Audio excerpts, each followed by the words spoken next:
Hi folks. Anybody from Facebook watching? I'm gonna go have a bird's eye view of the preparations for the Santa Catarina festival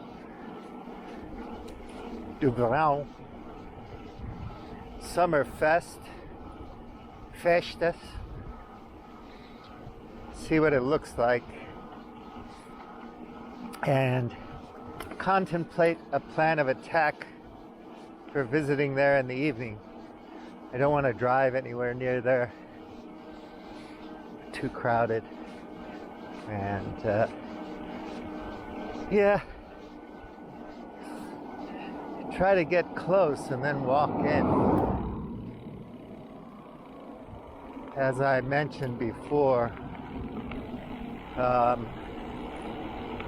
the real action gets going that's fun and interesting, actually, if you're a people watcher and you like just witnessing human beings having a good time. All human beings just want to have a good time. And our leaders and bosses, all the big shots, the winners, like in Wall Street, the guy says, the kid says to Gordon Gekko, "When will it ever be enough?" And Gordon Gekko says, "You don't get it. There'll never be enough. It's a zero-sum game. You have winners and you have losers." Scarcity, baby. There's not enough to go around. And I need a heck of a lot more than most people. Either I have it or somebody else has it. Multipolar traps, gamified, that kind of Thucydides trap, tragedy of the commons. But your average people around here just carry on. Of course, some people are really wealthy, but that's fine. But most people just carry on, want to have a nice time. Everybody wants to have a nice time, but you don't want to have a nice time at the expense of other people. It's a shame. But anyway, here, if you like to witness people having a good time, you can go to these festas and just watch ordinary people really having fun. And like I said, out here we don't have tons of clubs and bars and stuff to go hang out at. If you live in town, you have some if you're young and people go out and enjoy, but it's not like big cities, Tokyo, Hong Kong, San Francisco, New York City, blah blah blah, Lisboa, Port. So here everybody tends to rely on these frequent festivals. You know, every couple of months, it seems like. And so people just kind of save up, and then you have these 4 days of partying, and people let loose, which is great. And then the rest of the time they just go about their business.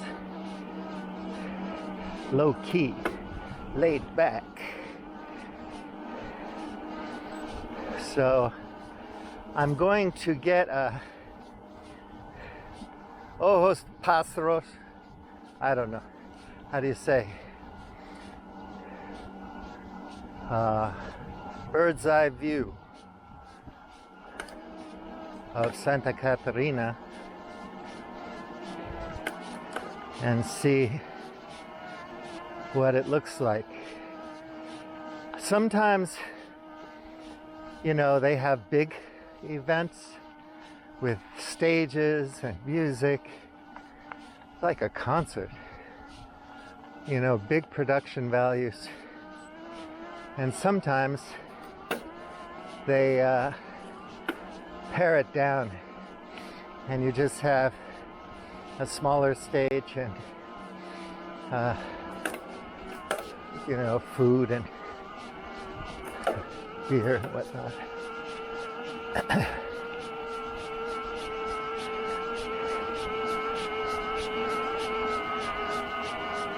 So it depends. But if you're in the countryside,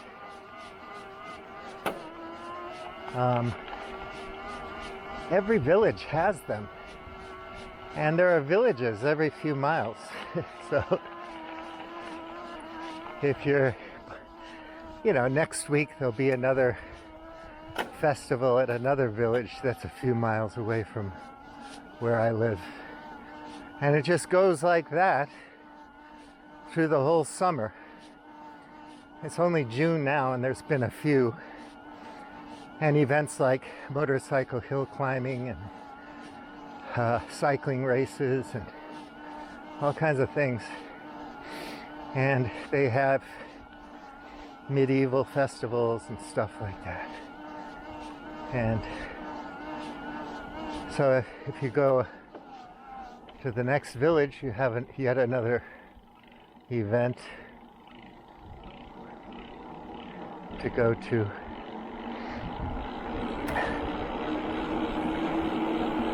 That person built a platform, a concrete platform on stilts, and put a Norwegian wooden house on top of it.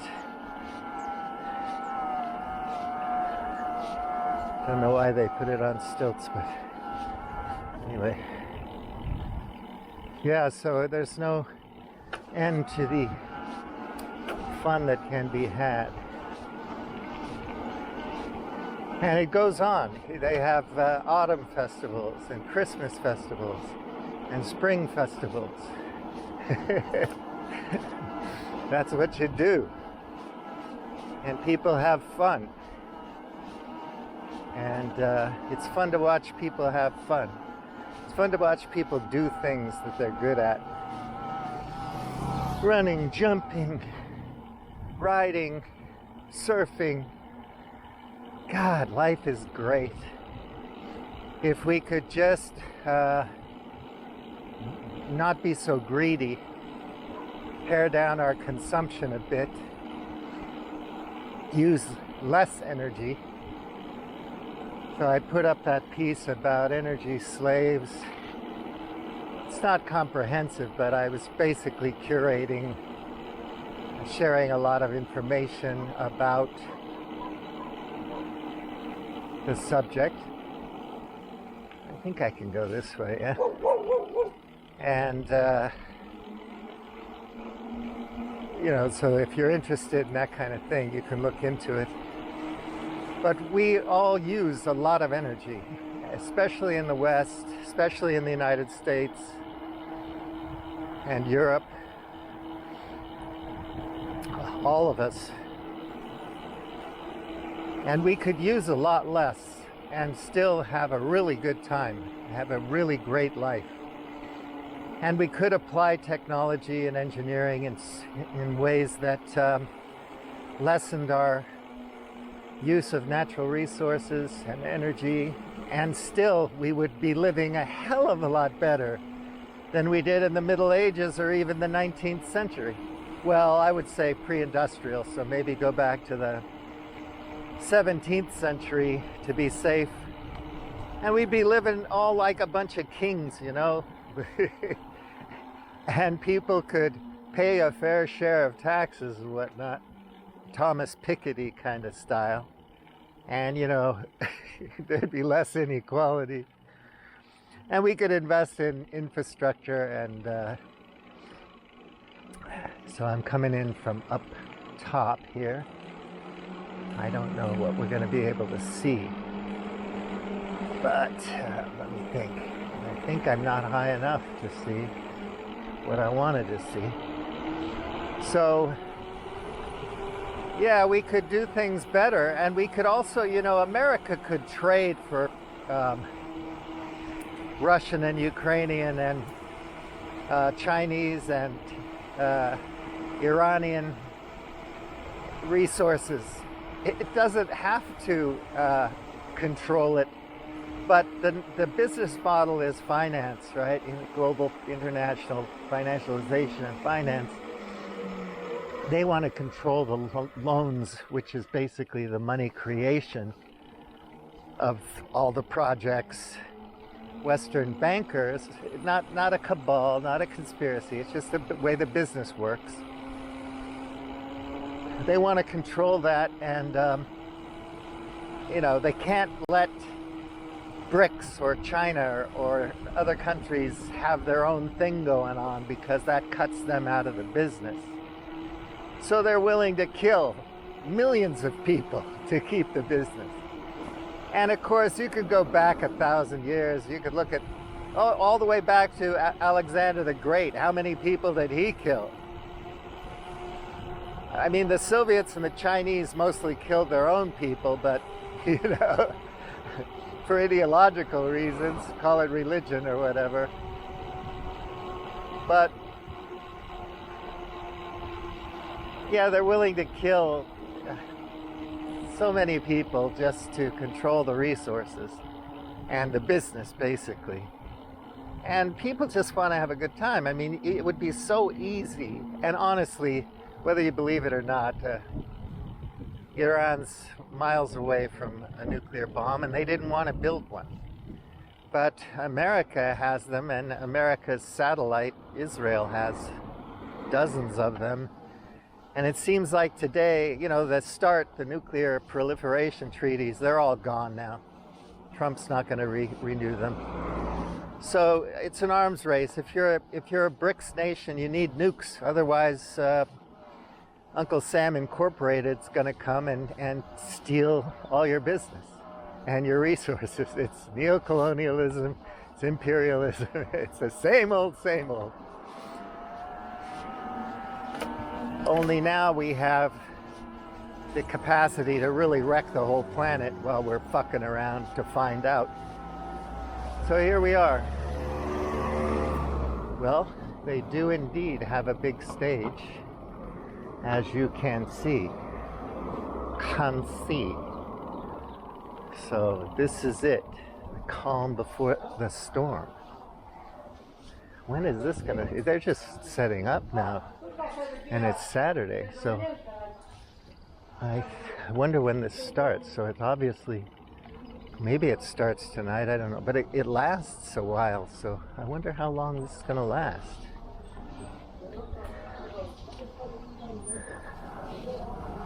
So you can see they have the food here.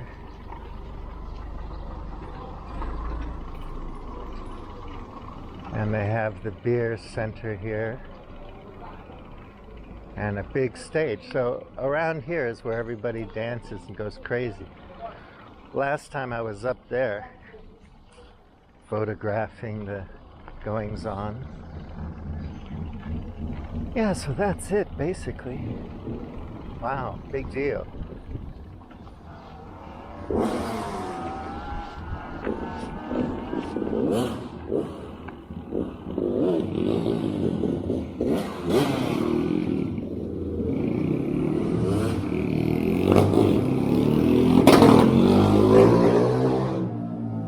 Young men make noise. Yeah, so it's unfortunate because everybody could be having a good time. Israelis could be having a good time. Palestinians could be having a good time. Everybody could be having festivals, and we could just trade. Fair labor, fair work. Get paid for your labor reasonably, Nobody dominates. But we tend to want to believe that we're better than everybody else. So there are all these layers of supremacy, right? Human supremacy. And then if you're a supreme human, you have your own supreme God that's better than all the other ones. And then, of course, your family's better than the family next door in one way or another. It's all relative. And then your state or your city's better than the other one, you know. New York's better than New Jersey, so New York's supreme. There are all these hierarchies, and you know, you have to compare, you know, my wife, your wife, my husband, your husband, my salary, my job, my status.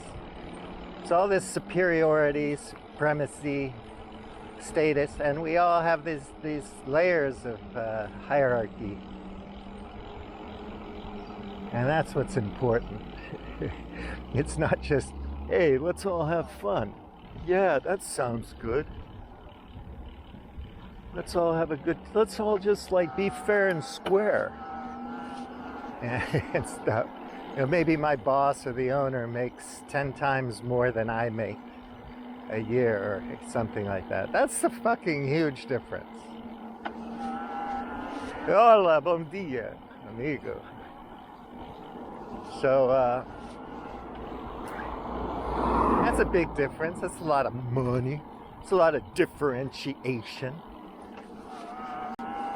We don't need all the damn cars and shit. You know, you're riding around. I use public transportation all over the place, especially in Hong Kong and Tokyo. And it was great being out and about, walking from one subway to a train line, you know, out in the world, seeing the people having a good time, walking around doing what they're doing, mixing it up. I loved it. It was fun. And I was never overweight. I was always fit. And yeah, I rode my bike all over the cities. Everything was good. You know, you don't need all this shit, sprawling cities with suburbs where you never talk to your neighbors. It's a grotesque way of life.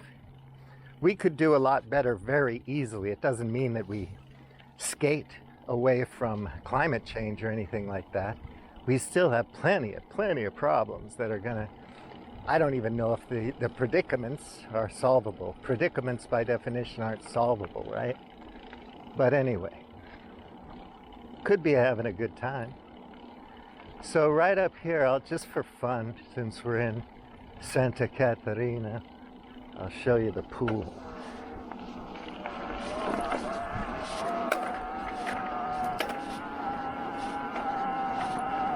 So here's the piscina.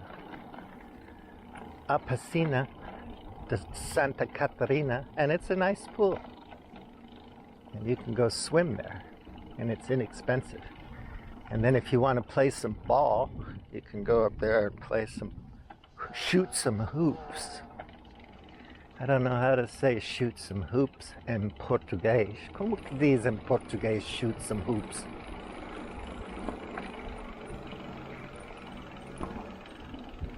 And then you have this little cafe that's next to the gymnasium where they have basketball games and stuff.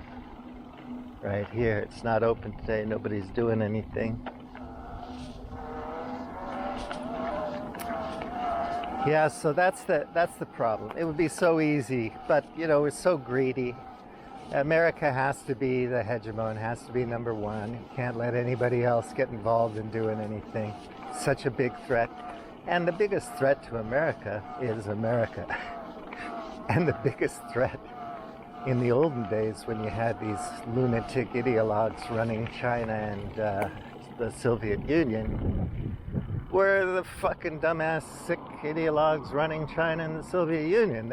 They caused most of the havoc. The Soviet Union collapsed from within.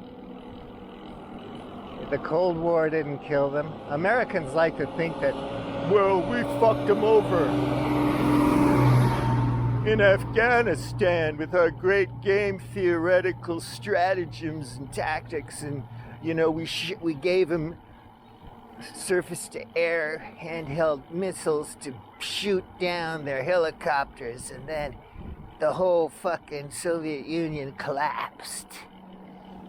No, you didn't win World War II, and you didn't collapse the Soviet Union, and there was no end of history, like Fukuyama says. Sorry. It's nice to have that narrative. It makes you feel superior, doesn't it? Better than. But it's not true. They had a lot of structural problems, and it's not easy to control an empire like the Soviet Union had with all of the satellite countries. And it was so cosmopolitan and multi-ethnic, and it's just a big thing to administer, and it's hard. And you have to use authoritarian mechanisms to do it. It's very centralized. You know, it'd be much nicer to have a multipolar world where you have different countries doing what they gotta do and then collaborating with their partners. And in the future, we have to do it anyway, because like with pandemics, nobody escapes global heating. It's impossible. So Jeff Bezos and Mark Zuckerberg aren't gonna escape it because they're super filthy fucking rich. They're gonna get boiled by it just like everybody else. You got your wet bulb temperatures in the States right now. And I guess the Christian fundamentalists are saying, well, you know, that's God's will. Or maybe it's satanic. You know, God's punishing Americans because somebody wants to have a different pronoun. God doesn't like that, so he's punishing all of us. And the only way we can keep from getting punished, all of us, it's like decimation, right? I'm going to kill one of every 10 soldiers for the discipline breakdown of one soldier. 1 in 10 get killed. So we're being decimated by God because of one LGBTQ girl or cisgender or queer who wants a different pronoun, and God's mad and he's punishing everybody.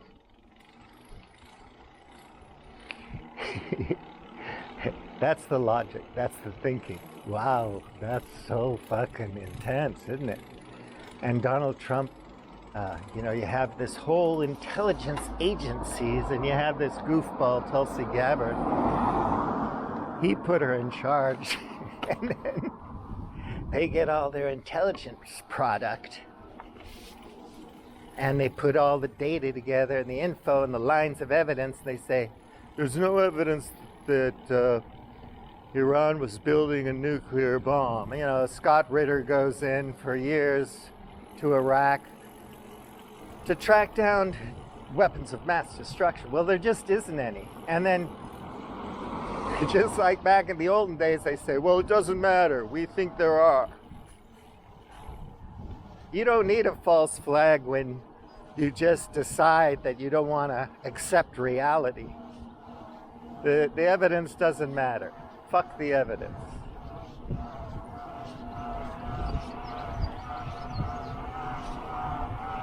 So that's how they do. Donald Trump goes, who said that? He doesn't even know about his own intelligence product. And Tulsi Gabbard's in the war room, the situation room. We got a situation here. She's there every meeting, and he doesn't know. Well, who said that? Tulsi Gabbard. And he's like, well, she's wrong. That's because Trump doesn't have a clue. He doesn't give a fuck. And when the United States starts bombing Iran, it's going to be for the Zionist donors in the U.S. They're going to call up Trump and J.D. Vance and all the other Republicans and Democratic who are Christian Zionists and whatnot. And they're going to say, what are we getting for our money? Okay, you moved the embassy to Jerusalem. Thank you very much. What have you done for us lately? Oh, you gave us all the weapons and the oil and gas and the support, intelligence, all the infrastructure to genocide Gaza. ethnically cleanse Gaza. You gave us that. What have you done for us lately? Bibi wants to go in and blow up Iran. And then what are you going to do after that? What's the plan? What's the plan, dude? What are you going to do after you blow them up, man? What's your plan?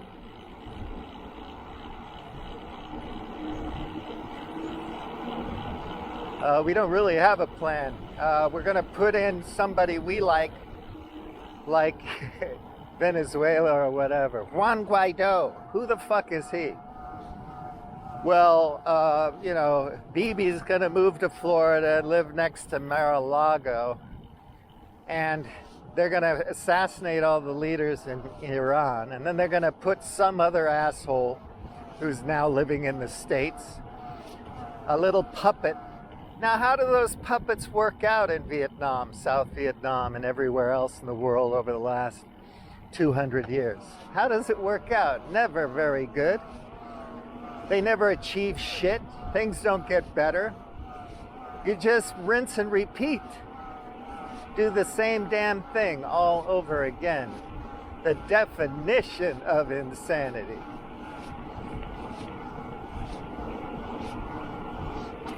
And all of us plebs and proles just sit around and watch shallow reports on TV and think we're informed.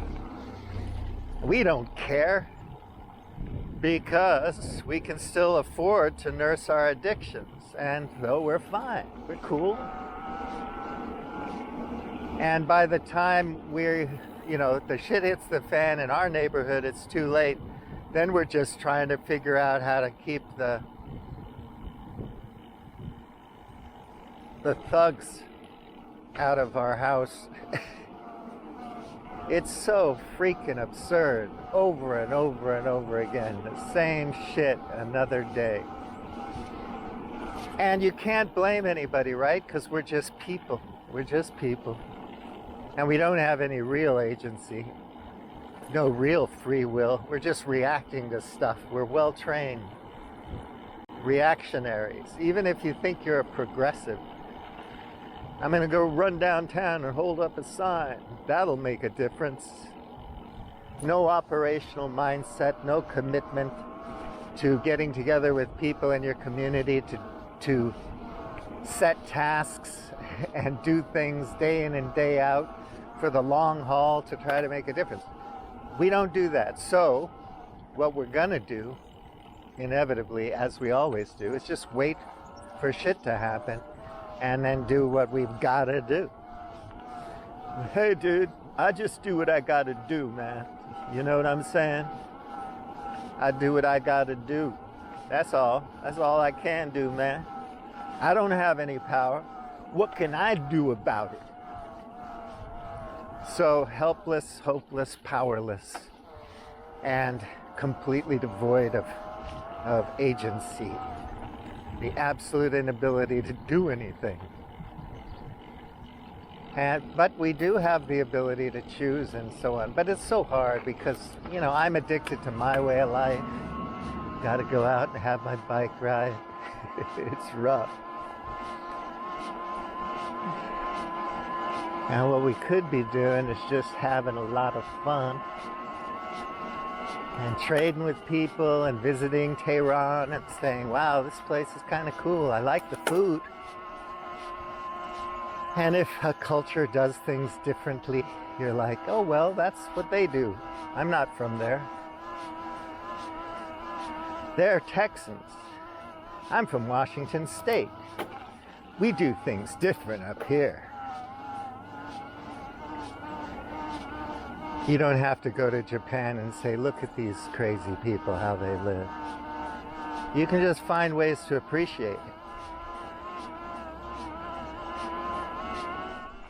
Yeah, so this may be totally anecdotal. I'm just giving you my opinion from my own personal experience. But learning how to appreciate different cultures is fun. It's a joy. It's a pleasure. You can still have your own identity and say, well, I like our culture better because I grew up there and I'm used to it. But, it's pretty nice over here. people who hate Russians because they like Ukrainians and have never met a Ukrainian or a Russian, or vice versa, sorry. I don't get them because they've never been there. They don't know these people. You know, it's so easy to program fear, you know, Russophobia, Sinophobia, uh, you know, being afraid of a different race, of someone from a different religion, being taught that if they're not from your religion, they're satanic, or they're evil, or they're barbarians. Everybody's a barbarian. And everybody's a chosen one. Getting back to the hierarchies, right? And the supremacies, the layer after layer after layer of supremacy, or the concentric circles of supremacy, or whatever you want to call it. It's a damn shame, it really is. And it doesn't have to be that way. So cliche, huh? Doesn't have to be that way, man. The whole thing is so ridiculous. And I want to encourage people to try to change their attitude towards the world. But of course, like I said, we're concerned with our own little world and myopic and self-centered and inward focused, and it's difficult to open up, right? It's hard for some people to have compassion for animals, for God's sake. And, you know, it's just that way. We grow up, we're taught, we're educated and conditioned and socialized and acculturated. And we become a certain kind of person. And it's extremely difficult for us to shed that or shift it or expand it or broaden it. And that's what we have to do. And we have to do it ASAP because we're running out of time fast. Why is that? Because all of these crises are accelerating. And the technology that's helping to accelerate them is a black box to most people. So even if you're Peter Josephs or someone like that, and you think you have a plan, some way that you could change the culture and it would actually work, how are you going to get there? And who decides what technology comes online and how we use it? How do we build coherence and consensus and cohesion and all that kind of stuff? It's like AI, right? You got to program the algorithms. Who programs the algorithms? Who decides what's important? What values? And that's very difficult, right? You could pare them down easily. You could get a whole big, you know, network of thinkers and philosophers and scientists and doctors and whatever, legal experts and all that. And you could have a big team of people, and we could, you know, have these meetings online or whatever. We could try to figure out, pare everything down to the bare essentials. What's important? How much energy do we need? How much food do we need? How are we going to produce it? Is it sustainable? All these questions. And just be realistic about it. And say, we got to do this, that, and the other thing. Those things are non-negotiable. That's just baked into reality. Can't escape it. If we want to persist and not wind up killing each other in the next few weeks, we're going to have to get busy and start working on this. You know, people in the United States now say that the UN is a satanic institution, right? They don't want to listen to any of these global institutions. So how are we going to get there? The arbiters of truth are the people with the money and the power and the control. And that's just the way it is. And that's not good. Because it's blind. Energy blind, biology blind, physics blind, reality blind. Look at these simple people here, all these festivals. People just having a good time once in a while. And in other parts of the world, you have to have 1 million different kinds of designer drugs just to get through the week. I don't know, man. It's kind of sad, right? And the biggest, opportunity for young people is going on a webcam and doing shit. Wow, that's unfortunate. Because we really need to do stuff together, right? You have these conversations at the barn raising, not talking to a camera. That's the way life is, right? Playing, music, dancing, art, creativity, planning, developing, sorting out what you need to do to live, to survive. But our whole history from the beginning of civilization, 10,000 years ago, let's say, arbitrarily, has been predatory and expansionist, has been about conquest and violence and subjugation, using people, slavery. And just throw a dart at a historical timeline at a globe, any place in the world. The only time we weren't like this was long ago when we were hunter-gatherers and we lived in tiny little small bands and there were only a few of us on the planet. And we could share the world with everybody. If we're going to share the planet with life, and in particular our own species life, we're going to have to do things much differently. And I can say this and a billion other people can say it. People can listen, agree or disagree. It's not going to change anything until a bunch of people get together, neighborhood by neighborhood, and start to figure out what they need to do to change things. And first of all, we have to get rid of all of these business as usual ideologues. They're useless. They offer us nothing, absolutely nothing. I know you've got a job and you get a paycheck and all that, some benefit, and you can't live without that. I get it. I'm not saying it happens overnight. I'm just saying at least while you're working and making a living, you're doing something to shift this thing, to get rid of the great game and replace it with a way of life that's better. And unfortunately, you're not better than anybody else. You're not better than slime mold. You're not better than a pigeon. You're just another life form, transient, mortal. And, I know we're all happy to be happy if we're happy, but we can do better, I think. And it's stupid to say these things. Who the fuck am I to say anything? But a lot of us say things like this. We just have to get busy. And these wars have to stop. America, please, American, U.S. Americans, because there are lots of Americans, right? Central Americans, Mexican Americans.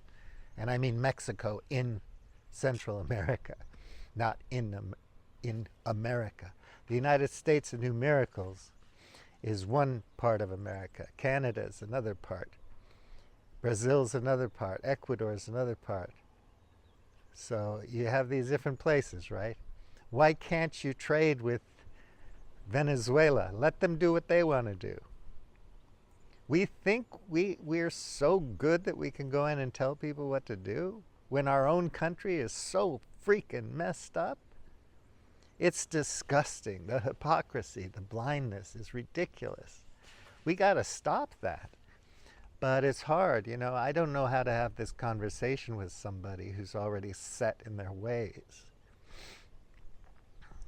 stuck in dogmatic beliefs. It's a delicate process to open up and see things differently. But we've got to let go and collaborate with people. And then we can get busy going down and enjoying the tacos, the indigenous food, the local food of Brazil or wherever. It's just so nice if we can do that. I don't know why this thing is clicking all the time. What did I do? All right, I better stop now. Take good care. Bulliam T out.